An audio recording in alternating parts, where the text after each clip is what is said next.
Hablemos de libros. ¿Qué más? En el norte de México, en medio de la revolución, una familia intenta sostener su mundo mientras todo cambia alrededor. La relación con la tierra, la violencia, las enfermedades y el destino. En ese paisaje aparece un niño cubierto de abejas. No habla, pero escucha. Y desde ahí, la historia deja de ser solo de una familia y se vuelve la historia de un territorio, de una memoria y de lo que no se ha contado. Bienvenidos, bienvenidas a Hablemos de Libros ¿Qué más? Soy Hazel Fallas y hoy no solo te hablo de El murmullo de las abejas, la novela de la escritora mexicana Sofía Segovia. Vamos a entrar a sus entretelones.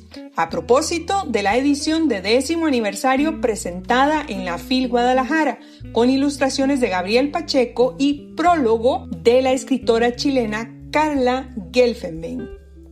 Y vamos a volver a esta novela desde otro lugar, cómo se escribió, qué preguntas la sostienen y por qué, 10 años después, sigue encontrando lectores como si acabara de publicarse. Sofía Segovia plantea algo que cambia la forma de entender una novela. Dice que las novelas no son un objeto terminado, sino más bien un mensaje que necesita a alguien del otro lado para poder ser descifrado. Una novela es una conversación. Yo soy comunicóloga y yo ya tenía una novela que no había llegado a su destino. Es decir, alguien que habla lanza un mensaje y si nadie lo escucha, sucede una gran frustración. Y entonces yo llegué a tocar esta puerta con una cierta frustración, bien amable, bien linda, pero una frustración de no haber logrado que llegara un mensaje, ¿no? Pero de todas maneras me senté a escribir esta novela cuando se publica, dices, para esto estamos aquí. Porque no se lanza una novela como una botella al mar, sí. Se lanza como un mensaje. Un emisor, el novelista, lanza un mensaje que es la novela y la recibe el lector, que es el receptor, y empieza una conversación. Y han sido 10 años de conversaciones hermosísimas. Así es. Han sido 10 años de darme cuenta además de que una novela que escribí con miedo, siempre se escribe con miedo, pero que escribí con miedo porque yo sabía que estaba como haciendo pedazos algunas de los romances de la historia de México y no sabía cómo lo iban a recibir los lectores y decía, capaz que me reciben a pedradas. Eso decía, nadie me ha recibido con pedradas. Yo creo que más bien estamos encontrando en estos 10 años también un México que está muy, muy dispuesto a abrazar la diversidad. Sí. La diversidad de todo tipo, la diversidad física, pero también la diversidad histórica, que es de la que yo estoy hablando aquí. Y esto explica lo que pasó con esta novela. No se quedó en quién la escribió, sino más bien se completó en quienes la leyeron. Pero también importa desde dónde se escribe, y Sofía lo dice sin rodeos. Venir de Monterrey en ese momento en que iba a publicar El murmullo de las abejas implicaba escribir desde un margen que también cuenta y que forma parte de la historia de México. Pero además fue, la verdad, una gran victoria llegar de Monterrey, porque siempre me preguntan, es difícil ser mujer, es más difícil ser de Monterrey, la verdad. Cada vez menos, pero sí en aquel momento era difícil, había que creer mucho. Y yo creí mucho, crucé los cerros, pero hubo quien me abrió la puerta. Sí. Y tengo muchísimo que agradecer y todos los días vivo con este agradecimiento y luego me preguntan, ¿y es difícil ser una mujer de 60 años en este camino? Yo creo que ha sido lo más fácil que me ha pasado, lo mejor que me pasó fue que la primera edición del Murmullo se publicara un mes antes de que yo cumpliera 50 años. Sí. Y que saliera a los 60. Creo que llegar a los 50 me hizo comprender que pues ya tenía una novela en un cajón que no había llegado, y que llegara a esta me recuerda todos los días de que este es un camino de agradecimiento.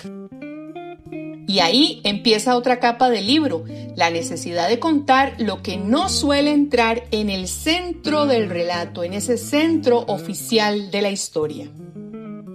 El murmullo de las abejas también es una respuesta a eso, a una historia que se ha contado muchas veces, pero no completa. Y resulta que esta fue mi primera intención al contar El murmullo, recordarle a Monterrey que pertenece y decirle a México, si no te cuentas completo, eres un rompecabezas incompleto. Y había que rescatar esas piezas porque a nadie nunca le ha servido un rompecabezas incompleto. Pero esta novela en particular es contar la historia mexicana más contada, que es la Revolución, pero desde una perspectiva o varias perspectivas que no se cuentan en México, incluido Linares, el noreste, las mujeres también, en varios sentidos, y muchas otras piezas del rompecabezas que me parecía a mí que faltaban a esta historia única, que es la que menciona Chimamanda Ngozi Adichie, porque lo dice ella también, este peligro de la historia única. Y un país no se puede contar así porque además no nos incluye a todos esa narrativa, pero además quien no cuenta su historia permite que alguien más la cuente y la cuente mal. Y no se trata de cambiar una versión por otra, es ampliar el mapa, agregar las piezas que faltaban. Y en medio de todo eso aparece uno de los personajes más entrañables de esta historia, Simonopio. Un personaje que no iba a ser el principal, pero termina sosteniendo la historia, tal y como nos lo cuenta Sofía. Aparece en el primer párrafo, ¿sí? Y no iba a ser el personaje principal de esta novela. Ok, ven. Pero me cautivó la imaginación y lo dejé ser. ¿Y a dónde me iba a llevar? Y yo quería conservarle su misterio. Y me di cuenta de que solo el silencio es capaz de tener tanto misterio. Y entonces quise darle ese silencio a ver cómo. Y entonces le di ese aspecto y dije, además, tú sabes, o sea, esto es arte, pero es estrategia también. Y tienes que decir, ¿esto para qué me va a servir, no? Fue la nana reja por él, lo trae, pero también se trae a las abejas. Y yo dije, ¿qué la nana reja? ¿Y ahora qué voy a hacer con las abejas? Pues en ese silencio le van a hablar. O sea, se fue construyendo página a página, pero se fue construyendo en ese silencio, pero en ese silencio entonces tiene el poder de oír y escuchar, ¿no? Oye más porque se desarrollan mucho los sentidos cuando uno no funciona, y entonces oye con mucha agudeza, pero escucha con mucha atención. ¿Y a qué va a escuchar? Pues las voces de las abejas. ¿Y qué le van a decir? Y entonces se fue haciendo esta historia. Bueno, las abejas son las que mandan en esta historia. Tienen a Simonopio, este niño medio abeja, medio niño, pero le tienen una misión. Y lo que sucede es que cuando llegan al pueblo, y digo ya a la hacienda, a la amistad, con el niño que desahuciado, se va a morir, pensaban, la nana reja escoge qué nombre le han de poner para bautizarlo. Y sí es un nombre muy extraño. Sí. Yo pensé que era mexicano, que era un nombre así no. mexicano. No, él es él. Es único. Es Simonopio. Es el segundo Simonopio que conozco yo en la vida, pero déjame decirte por qué. Por favor, ¿cuál es el primero? Porque cuando estaba yo escribiendo esta novela, yo no podía ir a Linares, nunca había ido a Linares, de hecho. La escribí nada más con la sensación de las historias que contaba mi abuelo. No pude ir a Linares mientras la escribía porque era muy peligroso. Entonces no fui sino hasta ya publicada la novela, pero lo que pasa es que la nana reja viene y dice, ¿qué nombre le vamos a poner? Ella era la que le iba a poner el nombre. Y viene a mi archivero de las anécdotas del abuelo que yo tuve que usar para poder contar esta historia. Porque me di cuenta, no has ido a Linares, pero Linares ya vive en ti. Te lo contó tu abuelo en todas estas anécdotas simpatiquísimas. Era muy simpático, pero con también picardía. Con mucha picardía. Y entonces él contaba que él le había salvado la vida a un niño Simonopio con un sinapismo. Y nos daba mucha risa siempre. Y decíamos, el nombre de Simonopio ya da risa de por sí, ¿no? Sí. Ahora ya no tanto, ahorita ya... No, o sea, ahora Simonopio no tanto, está a otra altura. Pero daba risa el nombre de Simonopio, daba risa la aliteración, el sinapismo para Simonopio. Y además nos daba risa que mi abuelo creyera que sin antibióticos le hubiera salvado la vida a Simonopio simplemente con un parche de mostaza, ¿no? Entonces, eso es todo lo que sabemos de ese Simonopio. Claro. Que vivió porque mi abuelo lo salvó y que mi abuelo lo apodaba Simonopio. Pero la novela la terminé, Simonopio se convirtió en quien se convertiría, se publicó, fui a dar una conferencia a una universidad, a muchas maestras de literatura, esas lo preguntan todo, ¿verdad? En todo quieren encontrar significados. Ah, claro. Y entonces se levanta una y me reclama, Sofía, ¿no existe el nombre de Simonopio? Y yo me metí a la enciclopedia de los nombres y tú fuiste a buscar el nombre de Simonopio a la enciclopedia de los nombres. Le conté la anécdota de mi abuelo. Okay. Y en eso me dice, pues me metí pensando que era un apodo del origen del nombre original, Simón. Y entonces fui a la enciclopedia de los nombres y tú buscaste el nombre de Simón en la enciclopedia de los nombres. Y les dije, no, yo no, nada más mi abuelo, o sea... Nada más mi abuelo, mucho más importante. Y entonces me dice, entonces no sabías, Sofía, que el nombre de Simón en hebreo quiere decir el que escucha. ¿Ves? Eso mismo, se me pararon los pelos. Todavía. Wow. Yo creo que es de los mejores hallazgos que han sucedido en estas conversaciones que tenemos.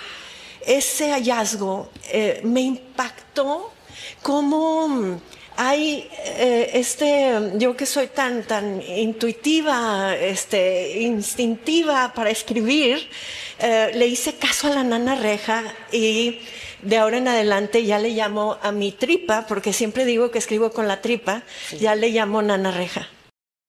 Y qué bonita toda esta historia que nos cuenta Sofía, porque no todo en la escritura está controlado desde la razón. Hay una parte que se deja aparecer y se sigue casi por intuición. Y entonces aparece la mezcla que define la novela, historia y magia, no como escape, sino como respuesta. Y la magia aquí no adorna, reformula, permite mirar lo mismo, pero de otra manera. Y al final, todo vuelve al lector, porque leer no es solo entender una historia, es entrar en ella y apropiarse de ella. Creo que los lectores tenemos un superpoder. El superpoder de dejar el cuerpo atrás e irnos. Claro, qué bello. Y convertirnos en la otredad e ir atrás en el tiempo, ir al futuro, ir a otros espacios, pero sobre todo vivir otras vidas. Y yo soy una lectora súper profesional, súper poderosa. Eso es lo que yo siento que ejercito cuando una novela me invita. Y al escribir mis novelas, esa es la decisión que yo tomo. O sea, si yo ya tengo el superpoder, ¿por qué lo voy a desperdiciar? A la hora de escribir, yo quiero sentir lo que estoy escribiendo. Y decíamos ayer, porque Carla también escribe así, o sea, te lleva a su emoción porque escribe así, está sintiendo, se nota muchísimo que cuando hay lágrimas o risas o ternura en el escritor, las va a ver en el lector, se transmite. No es una técnica. No es técnica, es un superpoder. Mientras escuchaba a Sofía pensaba en esto. La gente no llega a esta novela solo por Simonopio, llega por su propia historia, por el lugar del que viene, por lo que siente que no ha sido contado. Quizás por eso se sigue leyendo, porque no es una historia que se queda en el papel, es una historia que te devuelve a lo que viviste y te deja, si quieres, vivirlo distinto. Gracias por estar aquí. Nos escuchamos en el próximo episodio de Hablemos de Libros, ¿qué más? Hablemos de libros. ¿Qué más?